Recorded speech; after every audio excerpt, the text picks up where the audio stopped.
Hari ini kita bawa topik tentang keberagaman, tentang qabail wa syu'uba wa qabail, tentang suku-suku, tentang bangsa-bangsa.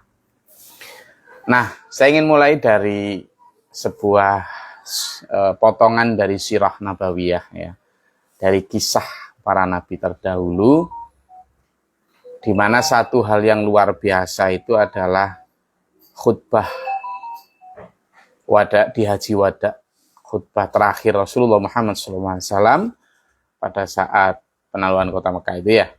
Kemudian setelah itu Rasulullah haji, dan di haji itu beliau menyampaikan sebuah khutbah yang fenomenal, yang bahkan sampai saat ini masih sangat relevan, terutama terkait dengan human right atau hak-hak asasi manusia, terkait dengan egalitarian, terkait dengan humanisme, terkait dengan banyak hal. Nah, satu hal yang ingin saya ambil di antara sekian hal hebat yang disampaikan oleh Rasulullah saat itu adalah begini.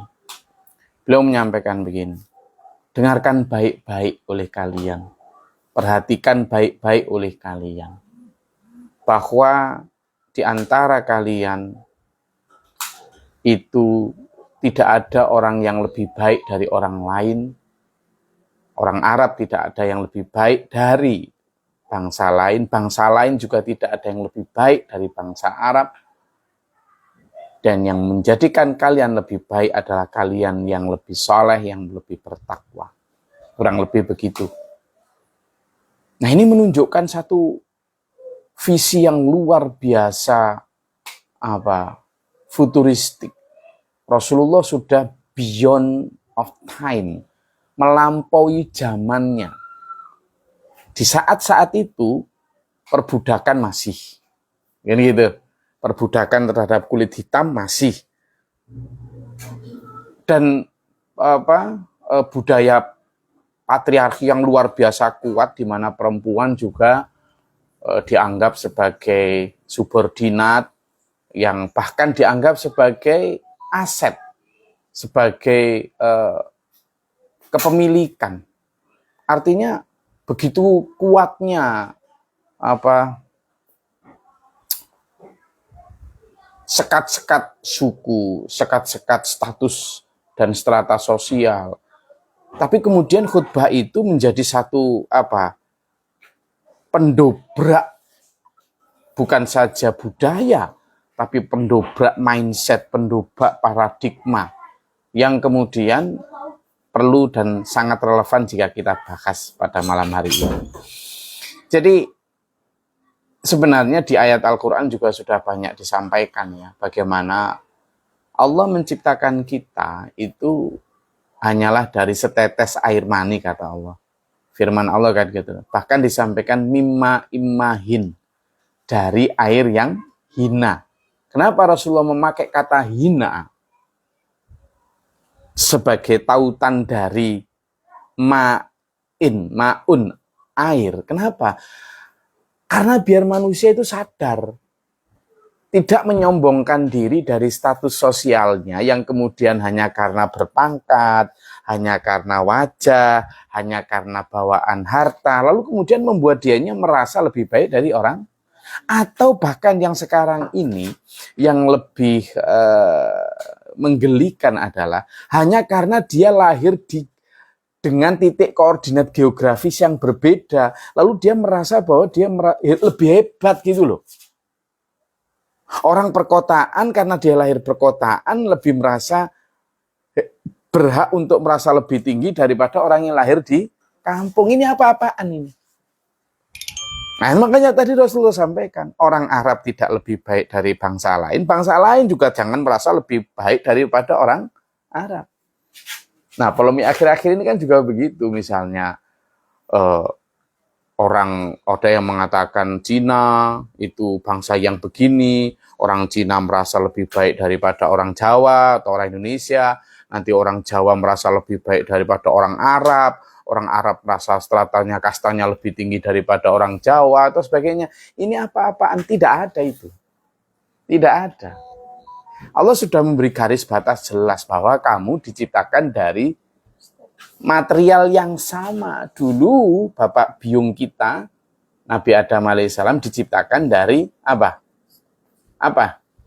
Dari tanah yang baik. Nah, dari tanah yang baik ini, gitu kan, mintin ini kemudian berkembang.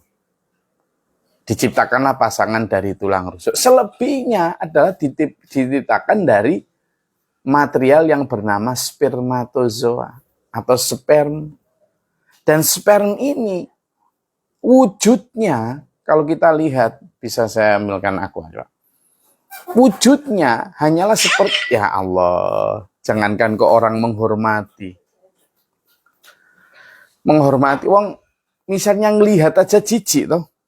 Lah kok kemudian ketika sudah bersandangan, baik sandangannya berupa pangkat, baik sandangannya berupa status sosial, baik sandangannya berupa lahir di geografis mana, kok kemudian merasa, Abi Muhtar ayah saya itu sering bawa gini, lalu bawa tetes gini kan, loh dari setetes air ini, gitu beliau ya, setetes air ini, yang memancar dari tulang sulbi laki-laki masuk ke rahim ibu, lalu di rahim ibu selama 9 bulan ada proses engineering canggih yang hanya Allah yang tahu. Lalu setetes air mani ini, yang sama ini, yang warnanya ya gitu, baunya gitu, begitu lahir di Jerman putih bule mancung, begitu lahir di Afrika hitam mekrok pesek, begitu lahir di Asia kayak kita di Indonesia coklat dan wajahnya ya gini. Kok kemudian kita merasa satu di antara yang lain lebih baik dari yang lain? Ada apa ini? Padahal setetes air mani tadi itu jika diteteskan di jalan, nggak ada orang mau menghormati. Makanya kan dalam surat Yasin disebutkan itu a'udzubillahi minasyaitonirrajim. Alam yarul insanu anna khalaqnahu min nutfatin fa idza huwa khasimun mubin. Manusia itu nggak melihat dari apa dia diciptakan. Dari apa? Kami menciptakan mereka hanya dari apa? Nutfah, tetes air. Di ayat lain disebut imahin air yang hina. Kok faidha huwa khasimun mubin? Kok ujuk-ujuk dia menjadi penantang yang nyata? Penantang gimana? Sombong. Sombong karena gue lahir dari nasab A. Sombong karena ane lahir dari keturunan B. Sombong karena saya geografisnya lahir di wilayah C. Sombong karena saya ini dari lingkungan D. Apa-apaan ini? Quran jelas banget loh. Semua tadi syu'ubah wa qabail itu adalah dalam surat Al-Hujurat dijelaskan a'udzubillahi minasyaitonirrajim ya ayyuhan nas inna khalaqnakum min dzakari wa untha wa ja'alnakum syu'uban wa qabaila lita'arafu. Jelas itu. Hai manusia, kalimatnya bukan untuk orang beriman saja, bukan orang muslim saja meskipun Quran, tapi yang dipilih terma di dalam ayat ini oleh Allah adalah ya ayyuhan nas. Wahai manusia. Hey everyone. Hey all human being. Semua manusia. Tidak peduli kamu suku apa, nasab apa, ras apa, dari bangsa mana. Kami, kata Allah, menciptakan kalian baik laki maupun perempuan. Nah, itu aja sudah menciptakan egalitaria kan? Laki perempuan. Tidak ada itu segregasi yang kemudian menjadikan enggak. Waja'alnakum syu'uban wa qabaila. Dan kami jadikan kalian berbangsa-bangsa dan bersuku. Berarti kan bangsa dan suku kan letak geografis yang berbeda tuh. Berbangsa bersuku. Tidak untuk saling membanggakan. Misalnya karena saya nasabnya, anaknya siapa, keturunannya siapa. Bahkan seandainya keturunan Nabi sekalipun, kita tidak boleh membanggakan. Tidak ada jaminan. Anaknya Nabi Nuh, gagal jadi orang bertakwa. Bapaknya Nabi Ibrahim, gagal jadi orang bertakwa. Ya kan? Istrinya Nabi Lut, gagal jadi orang bertakwa. Sepupunya Nabi Musa, gagal jadi orang bertakwa. Korun itu masih sepupu loh. Masih sepupu keluarga artinya. Gagal. Kan gitu, pamannya Nabi Muhammad juga gagal jadi orang bertakwa. Lah, kalau dari para keluarga para nabi saja itu tidak ada jaminan baik. Kenapa kita yang kemudian hanya keturunan si A, si B, si C, si D merasa lebih baik dari keturunan yang lain? Itulah, dalam ayat lain sudah jelas itu. Bahwa a'udzubillahi minasyaitonirrajim inna akramakum indallahi atqakum. Sesungguhnya yang paling bertakwa di antara kalian adalah yang paling sesungguhnya yang paling mulia. Ini dalam ayat 13 itu disebutkan.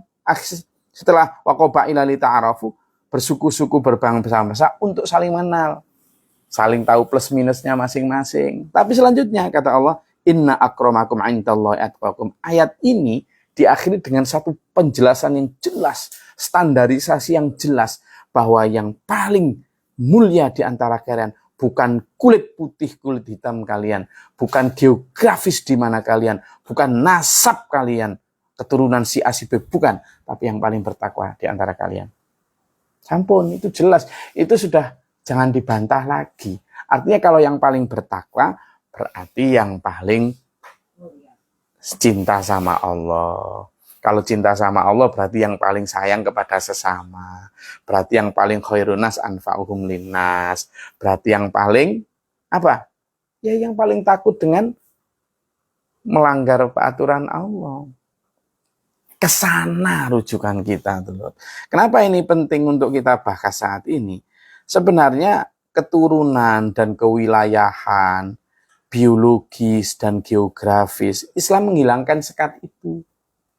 Islam benar-benar menghilangkan sekat itu. Makanya tadi dipilih khutbah Rasulullah di Haji Wada itu untuk menghilangkan sekat di masa di mana saat itu masih misalnya orang Arab yang daerah wilayah pedataran itu merasa lebih mulia daripada orang Arab yang Ajami, ya kan? Orang dari Arab pegunungan yang Badui itu.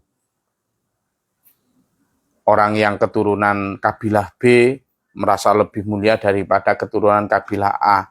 Saat itu masih terjadi begitu. Dan sistem perbudakan juga masih terjadi, slavery. Tetapi kemudian Haji Wada itu khutbahnya jelas.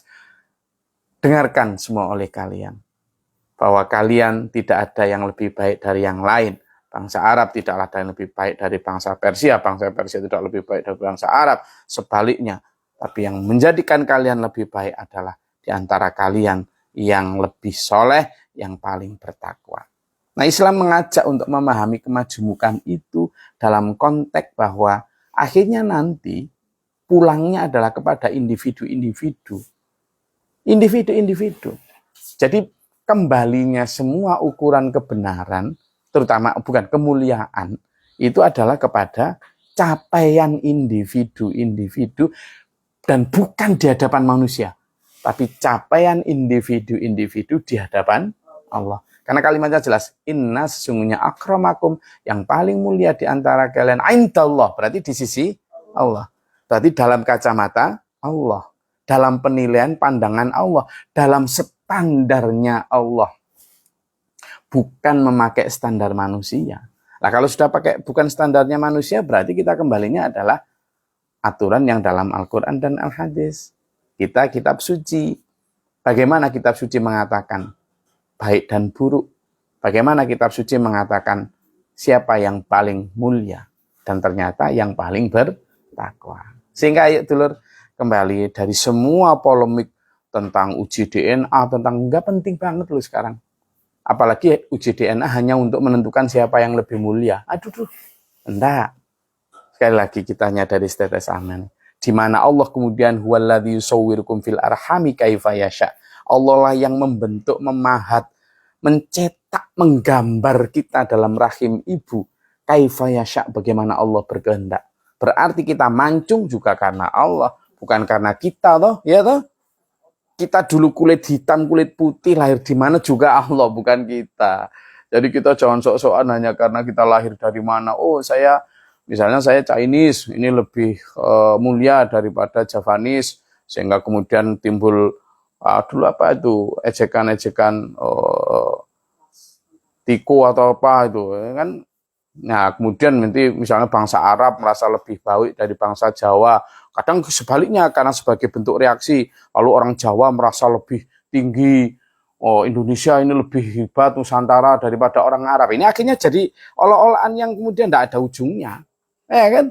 Ada aksi, ada reaksi, tidak usah, sudah. Tak ada.